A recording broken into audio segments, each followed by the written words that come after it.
nós queremos, os três juntos, ter a honra e a alegria de chamar o nosso querido Luiz Inácio Lula da Silva!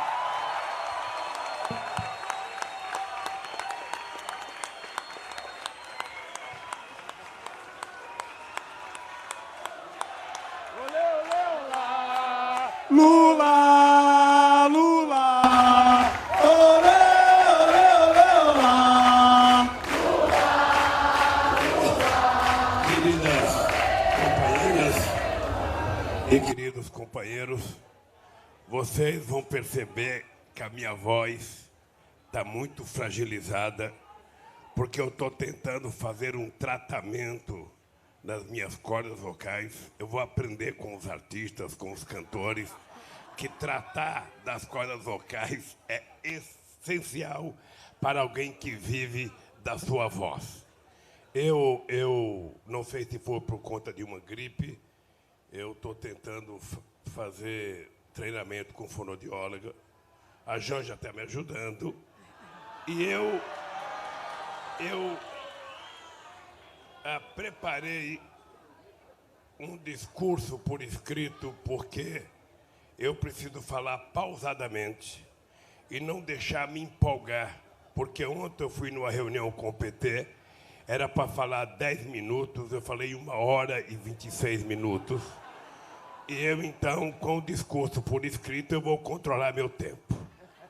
Eu queria dizer para vocês que eu não poderia fechar o ano sem vir ao Rio de Janeiro fazer um agradecimento aos artistas cariocas, representando todos os artistas brasileiros, porque eu teria que fazer em São Paulo, em Pernambuco, em Minas Gerais, na Bahia, mas eu vou fazer aqui no Rio de Janeiro, e eu acho que o Rio de Janeiro representa, do ponto de vista cultural, grande parte da cultura do nosso imenso 8,5 milhões de quilômetros quadrados. Eu não tenho palavra para agradecer a vocês. Não tenho. Eu não imaginava que, quando eu fosse para a Polícia Federal, eu fosse ter a solidariedade que vocês dedicaram a mim. Eu, sinceramente, se ganhasse todo o dinheiro de todos os fundos de investimento nesse mundo, que são trilhões, e tivesse que mensurar financeiramente o pagamento do agradecimento que eu tenho a vocês, o dinheiro não pagaria. Só o amor e muito carinho é capaz de retribuir os agradecimentos que eu tenho a vocês. Muito obrigado de coração aos artistas e ao povo brasileiro e ao povo do Rio de Janeiro.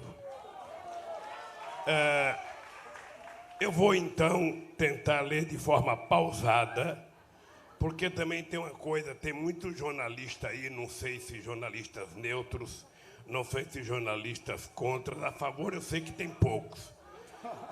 E eu vou tentar fazer questão de ler para as pessoas não deturparem cada palavra que eu falo, porque daqui a pouco vão dizer que eu sou o pai do Leonardo DiCaprio. Porque esse país é engraçado, esse país tem um único astronauta que foi para a Lua, que foi para o espaço, que é ministro de Ciência e Tecnologia, que poderia alertar o presidente que a Terra não é plana, é redonda.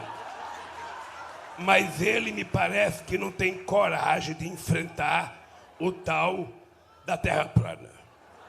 Então, eu vou tentar, de forma muito cuidadosa, ler aqui. Quero agradecer a presença da imprensa. Eu estou vendo muita imprensa aqui. Eu nem sei qual é a razão, não sei se falaram mal de mim hoje, mas eu quero agradecer a participação da imprensa e queria começar prestando solidariedade a um companheiro que ontem foi denunciado e foi dado ordem de prisão para ele, que é o nosso companheiro, ex-governador da Paraíba, Ricardo Coutinho, que foi acusado por uma delação. Eu, até prova em contrário, tenho certeza que ele é inocente.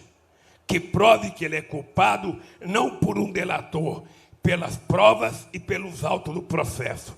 E não precisaria comunicar à Interpol. Deveria esperar ele voltar para o Brasil, fazer um julgamento decente e justo, e se provarem que ele ou qualquer um de nós é culpado, que se prenda. Mas antes de você fazer um processo justo, não é correto o que fizeram com ele. E eu quero dizer aos companheiros do PSB, aliás, Gleice, eu quero te parabenizar, porque a nota do PT foi uma aula de democracia e de solidariedade que você fez aos políticos brasileiros.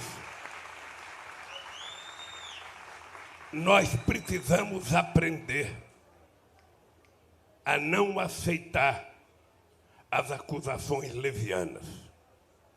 Esse país, historicamente, tem muitos problemas. E eu queria, no final, dizer uma coisa para vocês, porque a história do Brasil é uma história de pouco tempo de democracia e de muito tempo de escravidão e de muito tempo de ditadura. A nossa democracia ela é muito nova, muito incipiente, e nós precisamos cuidar disso com muito carinho. Porque a negação da política levou a gente a ter um presidente da espécie do Bolsonaro. Eu não o conheço pessoalmente, acho que ele nunca fez um discurso contra o meu governo, favorável nunca, mas ele era uma figura tão inexpressiva que somente no momento histórico em que a mentira tem prevalência sobre a verdade, é possível eleger uma figura grotesca como ele para ser presidente da República deste país. Não é grotesca politicamente. A falta de compreensão dele sobre os verdadeiros problemas do país é muito sério.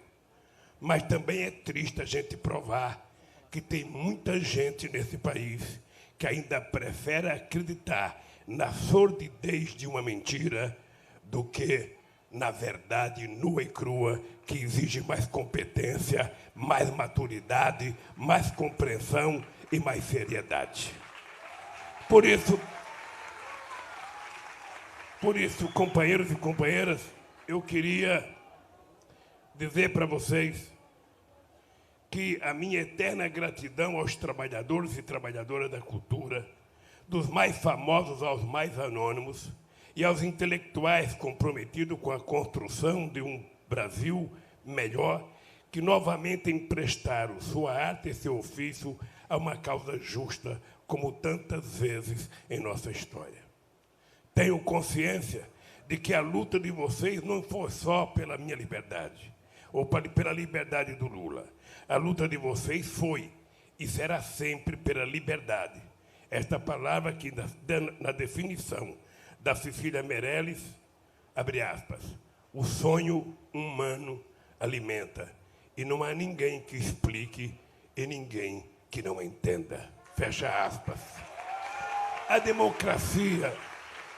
democracia tem uma dívida impagável com os artistas deste país. Fui testemunha da resistência de vocês à ditadura implantada pelo golpe civil e militar de 64 e ao famigerado AI-5, que o atual governo volta e meia fala em ressuscitar. Estivemos juntos nas inesquecíveis campanhas pela anistia e pelas diretas já. Juntamos nossas forças na tentativa de barrar o golpe contra a nossa querida presidente Dilma. Todos e todas vocês lutaram o bom combate, mas eu quero destacar o nome de uma artista que fez do seu canto o canto do povo brasileiro e que certamente estaria agora aqui conosco, como sempre esteve quando foi preciso, a nossa querida, saudosa e amada Bete Carvalho.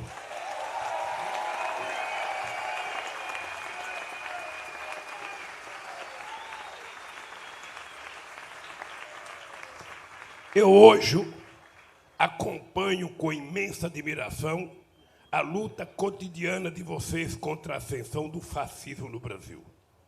Toda luta tem um preço, e vocês estão pagando caro com a extinção do Ministério da Cultura, que haveremos de recriar. A redução brutal dos recursos para a área, a destruição de programas que tornaram a cultura acessível às mais diversas camadas da população brasileira e a volta da censura, esse monstro que julgávamos extinto no nosso país. 12 meses de posse, 12 meses depois da posse, já se pode dizer que esse governo tenta colocar em prática um projeto de destruição da rica e diversificada cultura brasileira. O Fábio Porchat disse recentemente que Bolsonaro não governa, ele se vinga. Estejam certos de que a tentativa de desmonte da cultura promovida pelo atual governo é, em primeiro lugar, uma vingança contra cada uma e cada um de vocês que ousaram cantar, escrever, ensinar, filmar, encenar, filmar, grafitar e dançar e gritar, ele não.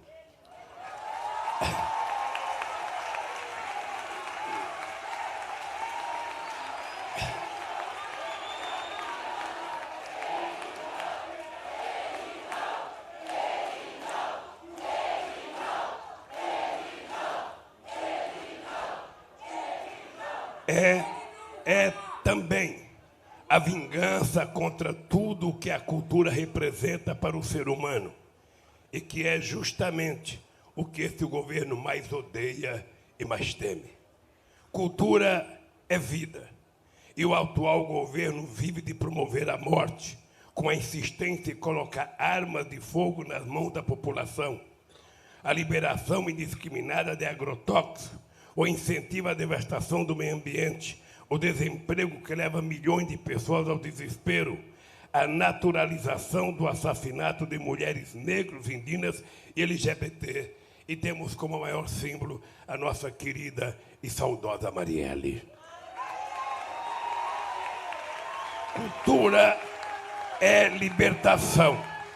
E o governo Bolsonaro é contra todas as formas de liberdade, inclusive de pensamento e de expressão. A liberdade que esse governo defende é a liberdade para os milionários ficarem cada vez mais ricos, com a retirada dos direitos dos trabalhadores e a destruição da Previdência Social. A liberdade que esse governo defende é a liberdade do extermínio da juventude negra, que o Moro tentou legalizar sob o pomposo nome de excludente de licitude, mas que nada mais é do que a licença para escolher o alvo de acordo com o endereço e a cor da pele. Só o arraigado racismo institucional brasileiro, o mais profundo desprezo pelas vidas negras e a criminalização da cultura da periferia pode explicar o massacre de 9 jovens que saíram de suas casas para se divertir num baile funk em Paraisópolis e de tantos outros moços e moças que são mortos diariamente também nas comunidades do Rio de Janeiro e de todas as cidades brasileiras. Esse país carrega em seu passado a vergonha de ter um dia criminalizado o samba e a capoeira, que eram tratados como caso de polícia, da mesma forma que hoje criminaliza expressões artísticas populares como o funk e o grafite. A elite brasileira sempre deu as costas à imensa riqueza cultural que brotou e continua brotando das periferias deste país. Ignorou o quanto pôde a genialidade de Cartola, Dona Ivone Lara, Elza Soares, Lia de Itamaracá, de Clementina e Carolina de Jesus. Recusa-se a ouvir as novas vozes, sobretudo negras, de indignação e afirmação, que hoje se manifestam no ritmo do rap e da poesia dos slams que se consolidam pelo país afora. Nós, ao contrário, sempre acreditamos e investimos na diversidade cultural brasileira. Tive a honra de contar com 2 ministros da estatura de Gilberto Gil e Juca Ferreira. Enxergamos a cultura sempre em 3 dimensões, como o direito de todos os brasileiros e brasileiras, como promotora do desenvolvimento social e econômico e como expressão da rica e diversa identidade brasileira. Assumimos o compromisso e cumprimos de combater a exclusão cultural de milhões de brasileiros e brasileiras. Garantimos a participação de artistas, gestores, produtores e sociedade na formação e gestão das políticas para a cultura. Nunca pedimos atestado ideológico a nenhum artista. Multiplicamos por 5 o orçamento da pasta, que era de apenas 770 milhões em 2003 e chegou a 4 bilhões em 2015. Criamos o programa Cultura Viva, que reconheceu e investiu em cerca de 4.500 pontos de cultura, apoiando as mais diversas expressões artísticas, fosse nas periferias dos grandes centros ou nas distantes comunidades indígenas e quilombolas. Criamos o Sistema Nacional de Cultura, a partir da articulação do governo federal com estados e municípios, para a construção de planos, conselhos, conferências e fundos de cultura. Criamos o Plano Nacional do Livro e Leitura, implementando ações como a formação de mediadores de leitura e a instalação de bibliotecas públicas em cada município brasileiro. Criamos o IBRAM para cuidar dos museus. Fizemos o PAC das cidades históricas para defender o patrimônio histórico nacional. Criamos o Vale Cultura para que o trabalhador tivesse o direito de alimentar também o seu espírito, comprando livros e ingressos para cinema, teatros e shows, entre outros bens culturais. Porque, como diz a canção do Tristãs, a gente não quer só comida, a gente quer comida, diversão e arte.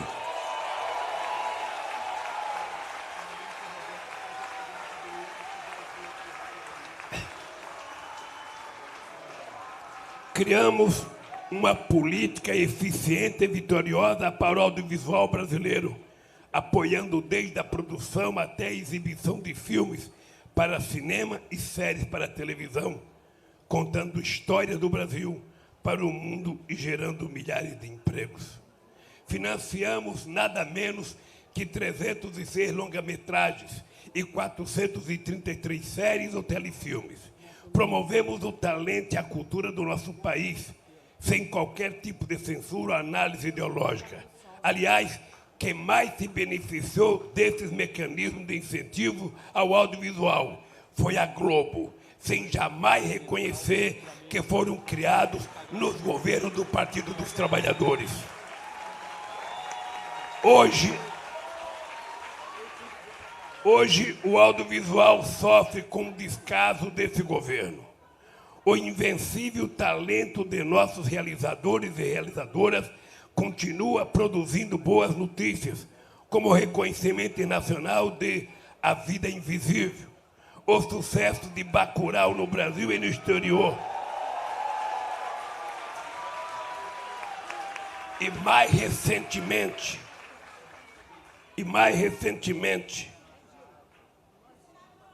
a pré-seleção de Democracia em Vertigem para o Oscar de melhor documentário. Mas milhares de trabalhadores e trabalhadoras altamente especializados são vítimas da tentativa de desmonte de um setor vital para a economia, para a construção da identidade brasileira.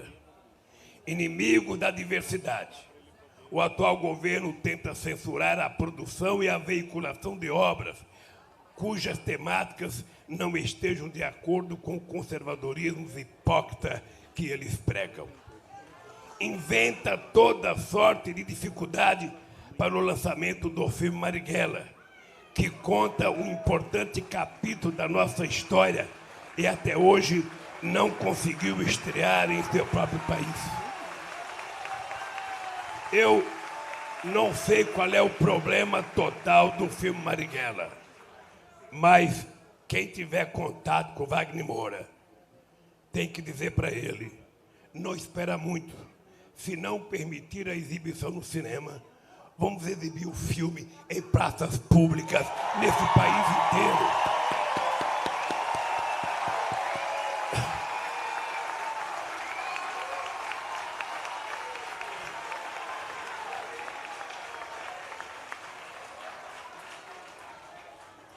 Manda arrancar cartazes dos filmes brasileiros da sede da Ancine, numa absurda demonstração de ódio contra as obras de arte que o nosso cinema produziu ao longo de sua história.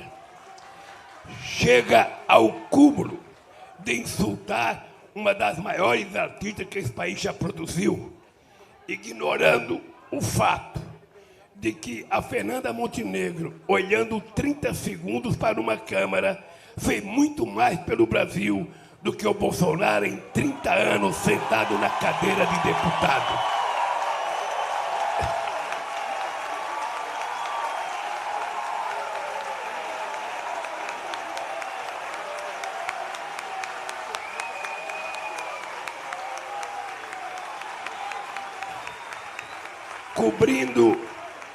Cobrindo mais uma vez o país de vergonha aos olhos do mundo, Bolsonaro tomou a inacreditável decisão de não assinar, junto com o presidente de Portugal, o diploma concedido a Chico Buarque, agraciado com o Prêmio Camões, o mais importante reconhecimento dado a um autor de língua portuguesa. Não satisfeito na sua ânsia de ferir a alma do povo brasileiro, disparou ofensas contra alguns dos nossos artistas mais queridos, a exemplo de Caetano Veloso, Gilberto Gil, Martinho da Vila e tantos outros. Atitudes autoritárias como essas não deixam dúvidas de que este é o governo do avesso. Bota para cuidar da cultura os inimigos da cultura, para cuidar do meio ambiente os inimigos do meio ambiente, para cuidar das relações exteriores os inimigos da diplomacia, para cuidar da educação os inimigos da educação, sobretudo das universidades, essas extraordinárias e inesgotáveis fontes geradoras de conhecimento. Bota machistas para cuidar das políticas para as mulheres e racistas para comandar a fundação que tem como objetivo promover os valores culturais, sociais e econômicos decorrentes da influência negra na formação da sociedade brasileira. Instituições caras à nossa memória, como a Casa do Rio Barbosa, um patrimônio nacional com 90 anos de história, são entregues a representantes da direita mais atrasada e fundamentalista que o Brasil já conheceu. Eles são inimigos de tudo o que há de bom neste país. Eles só são amigos deles mesmos, ou nem isso, porque não param de brigar entre si, um xingando o outro, um denunciando as falcatruas do outro. O ódio que ele sente pelo povo brasileiro fez com que eu passasse 580 dias encarcerado numa prisão política por crime que até o meu mais ferrenho adversário sabe que eu não cometi. Nesses quase 600 dias, senti na pele a importância da cultura na vida de um ser humano. Eu renovava minhas forças ouvindo o bom dia, o boa tarde, o boa noite, presidente Lula, que os companheiros e companheiras da Vigília Lula Livre entoavam todo santo dia.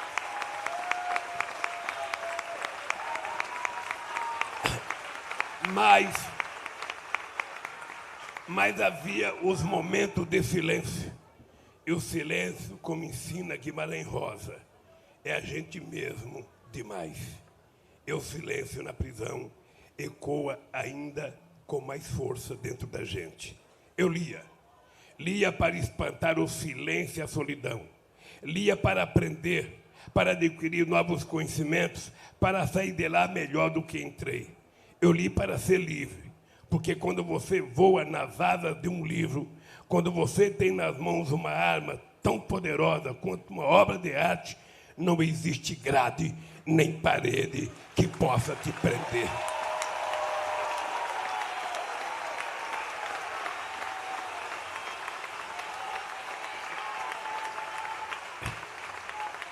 Quero que vocês saibam que estarei sempre ao lado de vocês. Eu me sinto parte da valente resistência de vocês. Cineastas, músicos, dramaturgos, artistas plásticos, escritores, atores e atrizes, pessoas de todas as artes, sustentam contra essa verdadeira arquitetura de destruição. É preciso lembrar que a censura imposta pelo atual governo não é apenas a cultura, é também ao conhecimento, o que explica o permanente ataque às universidades.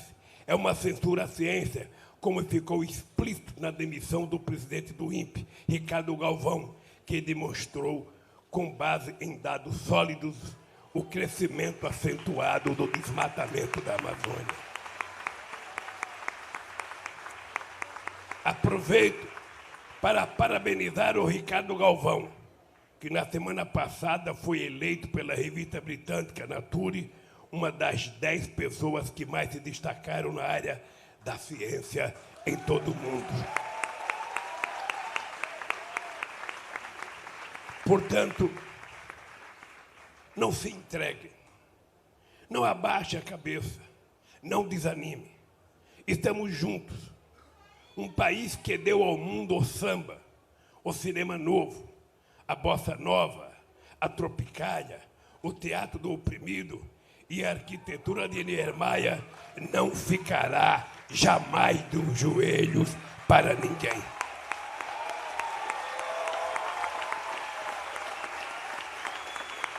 Como na Alemanha nazista, querem destruir o Brasil começando pela cultura. Não permitiremos. Vamos resistir, como já resistimos a outros pesadelos. Estou de mãos dadas com vocês para defendermos juntos o legado da música, do cinema, do teatro, da literatura, de todas as expressões artísticas desse país.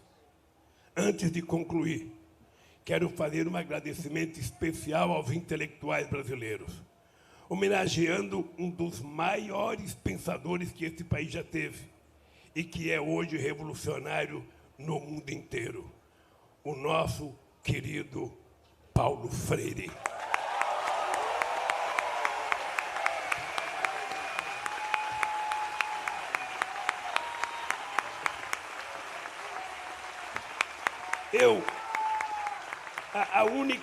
A única compreensão que eu tenho do presidente ter chamado Paulo Freire de energúmeno é que ele não sabe o que é energúmeno. Ele não deve saber. Então, portanto, passem uma mensagem para ele, explicando o que é energúmeno, para ele pedir desculpa pública à história do Brasil. Paulo Freire nos deixou há muito tempo, mas suas ideias revolucionárias e amorosas para a educação e a construção de um mundo melhor continuam iluminando nossos caminhos e tirando o sono daqueles que, em pleno século XXI, ainda acredita que a Terra é plana. Contra o ódio à arte e ao conhecimento, nós estamos armados com a luz da civilização. Estou seguro, minhas queridas companheiras e meus queridos companheiros, meus queridos amigos, que mais uma vez nós venceremos. Eu quero que vocês saibam que a minha dívida com vocês é eterna. E nada me fará mudar de comportamento. E eu queria terminar dizendo para vocês que quando eu resolvi me entregar à Polícia Federal, eu tinha um compromisso. Se eu tivesse saído do Brasil, se eu tivesse aceitado ir para uma embaixada, se eu tivesse ido para um país amigo, eu teria sido tratado nas manchetes de jornais como fugitivo, ou como culpado, ou como se eu tivesse com medo. Eu tomei a decisão, contra a vontade de muitos companheiros, de ir para a Polícia Federal, porque eu precisava provar que o Moro não era um juiz, era um mentiroso que tinha compromissos políticos e por isso precisava me condenar. Eu tinha que provar que se tem alguém nesse país capaz de montar quadrilha, é o Dallagnol chefiando a força-tarefa da Lava Jato lá em Curitiba. E eu só poderia provar se eu estivesse lá. Quando eu falei que eu não trocava a minha dignidade pela minha liberdade, é porque insinuaram que eu poderia ser solto pela progressão da pena, desde que eu fosse para minha casa e colocasse uma tornozeleira. Eu disse duas coisas: a minha casa não é prisão, eu só vou lá para lá livre, e eu não sou pombo correio para colocar a tornozeleira na minha canela. Se alguém tem que ter tornozeleira, é quem mentiu. Quando eu fui prestar o primeiro depoimento, eu disse ao Moro: você está condenado a me condenar, porque a mentira já foi longe demais. Eles deveriam não ter aceito a acusação do Dallagnol do PowerPoint, que agora foi negado a tese do quadrilhão, absolvendo eu e a Dilma. E o PowerPoint é o que criou a tese do mensalão, a tese do quadrilhão. Então, quando o juiz decretou a negação do quadrilhão, eles deveriam ter mandado prender o Dallagnol por ter mentido descaradamente ao povo brasileiro e ter tentado montar uma quadrilha, criando uma fundação, pegando 2,5 bilhões da Petrobras. E nós estamos descobrindo o dinheiro que eles tentaram pegar com outras delações para criar um fundo que eu acho que era até um fundo partidário, porque ele sonhava ser candidato a senador. O Moro, quando me condenou, eu fiquei esperando qual era o crime que eu tinha cometido. E na sentença dele, ele diz que o crime que eu cometi foi, na verdade, um ato, sabe, um ato indeterminado. Ou seja, ele não sabia qual é o crime. Por isso, eu fui para a Polícia Federal, porque eu queria provar de lá de dentro quem era que era culpado nesse país. E nós estamos avançando. Ainda não chegamos lá, porque a Rede Globo não deu uma notícia agora da Intercept, a não ser para falar a defesa do Faustão e a não ser para defender o Roberto Dávila, que fez campanha para arrecadar dinheiro de forma lícita para o filme Lula, o Filho do Brasil. Eu, sinceramente, não guardo mágoa, mas eu sou um cara que tenho mais de 200 horas de Jornal Nacional me denunciando. Tenho mais de 100 capas de revista me denunciando. Tenho mais de 1000 páginas de primeira página de capa de jornais me denunciando. Tenho milhares de Globo, SBT, Record, Bandeirante, rádio pelo Brasil inteiro. E eu vou dizer uma coisa: a bronca deles comigo é porque a maioria dos políticos não aguenta uma capa da Veja. A grande maioria da classe política não aguenta 1 minuto no Jornal Nacional. Não aguenta 30 segundos no Bom Dia. Porque no Brasil, quando o político tem o rabo preso, que ele é denunciado, ele usa a seguinte tática: é melhor submergir. Ou seja, é melhor se esconder.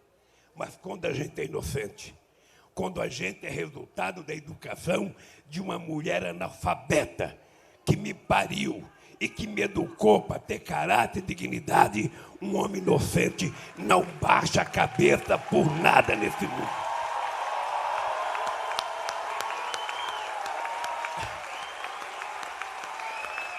Eles têm que saber que a minha relação com vocês não é eleitoral.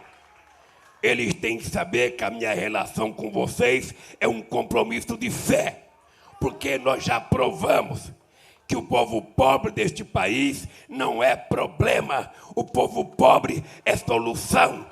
E na hora que a gente colocar o povo pobre dentro do orçamento da União, esse país não vai ter mais criança da rua. Esse país não pode distribuir arma, tem que distribuir livro, tem que gerar emprego e pagar salário decente. E isso nós provamos que somos capazes de fazer. Então, quero agradecer aos artistas, a todos vocês de todo o território nacional. E a minha retribuição é que eu vou fazer pelo Brasil uma caravana da cultura. Eu quero discutir a verdadeira cultura deste país, porque é através da cultura que o povo brasileiro vai fazer a revolução que esse país precisa para que o povo possa conquistar cidadania. Eu quero dizer para vocês a última coisa, aos artistas. Eu saí tão forte da cadeia que eu tenho certeza que o Moro tomava remédio tarja preta para dormir, porque ele estava com a consciência pesada. Eu tenho certeza que o Dallagnol não dormia direito. E eu ainda tive o prazer de me apaixonar na cadeia.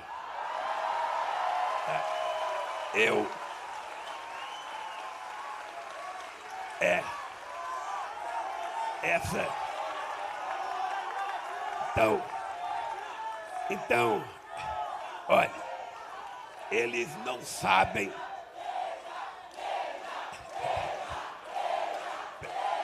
Eu tô falando. Eles já tinham dificuldade de enfrentar, porque ele não suporta também, Freixo, a história do PT. Porque o PT é como um elefante, ele incomoda. Você veja, o PT com 8 anos de existência, o PT disputando as eleições contra o companheiro Ulisses Guimarães, Brizola, Mário Covas, da FIFA, Aureliano Chaves e tantos outros, foi o PT que foi o segundo colocado. O PT foi o segundo colocado em 89, em 94, em 98, em 2002 foi o primeiro, em 2006 foi o primeiro, em 2010 foi o primeiro, em 2014 foi o primeiro, em 2018 foi o segundo, mas poderia ser o primeiro. Em 2022 nós vamos voltar a ser primeiro nesse país. E vamos restabelecer com os partidos de esquerda, com o PCdoB, com o PSOL, eu tenho certeza com uma boa parte do PDT, sabe, a nossa relação para provar a quantidade de loucuras e mentiras que foi contada nesse país contra essa mulher que cometeu um único defeito, de ser honesta, decente e corajosa. Então, olha, eles não têm noção. Eu tenho muito processo, eu não estou livre, não. Eu tenho muitos processos. Eu acho que eles vão tentar evitar que eu reconquiste o meu direito de ser candidato. Eu também já vou estar com 77 anos, está na hora de eu parar de ser candidato.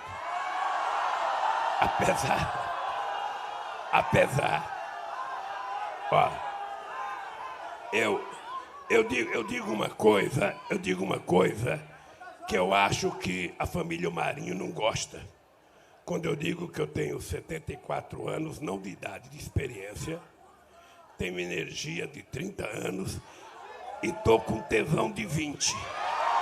Então, você imagina o quão vai ser difícil de suportar, sabe, e enfrentar nós outra vez pelo Brasil.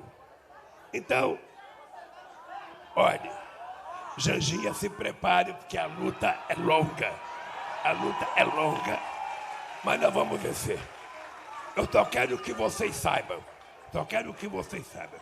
Independentemente de qualquer coisa, nós temos a obrigação moral para os nossos filhos, para os nossos netos, para os nossos bisnetos ou bisnetas, e para a juventude brasileira, da gente começar a trabalhar para desmontar esse fascismo que ora está instalado no governo brasileiro.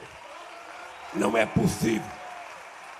Esse país tinha aprendido a gostar de si mesmo. Esse país tinha aprendido a ser protagonista internacional. Esse país tinha conseguido juntar a América do Sul e a América Latina. Esse país tinha conquistado o respeito de todo o continente africano. Esse país era respeitado pela China. Esse país era respeitado pela Índia. Esse país era respeitado pela Europa. E esse país era respeitado pelos Estados Unidos. O Celso se lembra, quando em 2002, ainda em dezembro, o Bush me chamou para conversar sobre a guerra do Iraque, que era preciso o Brasil ser solidário para invadir o Iraque. Eu disse para o Bush, eu não conheço Saddam Hussein. O Iraque fica a 14 mil quilômetros do Brasil.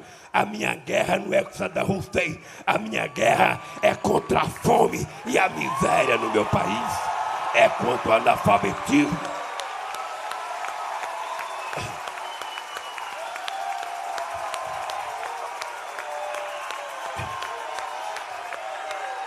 E a fome que a gente tinha acabado nesse país, voltou às ruas do Rio de Janeiro, voltou às ruas de São Paulo e voltou na maioria das cidades brasileiras. Esse país não pode ser pequeno. Esse país não pode ser pequeno. A gente não pode permitir que no século XXI a gente continue na mesmice da história desse país. Depois de 300 anos de segregação, de todo um contingente de milhões de africanos que foram trazidos livres para virar escravos aqui. Não é possível que a gente não sinta a obrigação de acabar com o preconceito, qualquer que seja ele, contra mulheres, contra negros, contra índios, contra toda a questão de gênero. Nós precisamos ter uma sociedade mais civilizada, em que o respeito entre as pessoas é o fundamento da construção da nossa democracia. Não ao ódio, e sim ao amor, porque o amor vencerá em qualquer circunstância, em qualquer hipótese.